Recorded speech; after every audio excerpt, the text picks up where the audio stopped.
Malappuram Manjeri medical college ആശുപത്രിയുടെ അത്യാഹിത വിഭാഗം കെട്ടിടം ചോർന്നൊലിക്കുന്നു. വെള്ളം ഒഴുകാതിരിക്കാൻ വെള്ളം ബക്കറ്റുകളിൽ സംഭരിക്കുകയാണ്.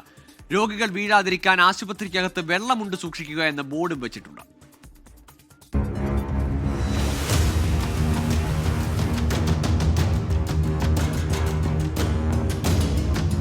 മൂന്ന് വർഷം മുൻപ് നവീകരിച്ച കെട്ടിടമാണിത്. ഇപ്പോൾ പരക്കെ ചോർച്ചയാണ്. അത്യാഹിത വിഭാഗത്തിലെ നിരീക്ഷണ വാർഡിലും മുറിവ് തുന്നുന്ന മുറിയിലും പ്ലാസ്റ്റർ ഇടുന്ന റൂമിന് മുന്നിലും ചോർച്ചയുണ്ട്.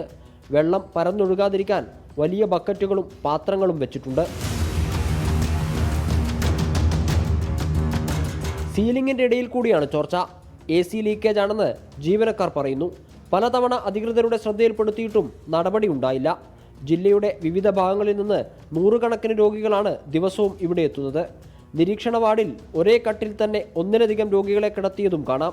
24 മലപ്പുറം. ലോകത്തെവിടെയായാലും ഏത് സമയത്തും 24 വാർത്തകളും ഓഗ്മെന്റഡ് റിയാലിറ്റി പാക്കേജുകളും എക്സ്പ്ലെയിനറുകളും വിശദമായി കാണാൻ ഞങ്ങളുടെ YouTube ചാനൽ നിങ്ങൾക്ക് സബ്സ്ക്രൈബ് ചെയ്യാം.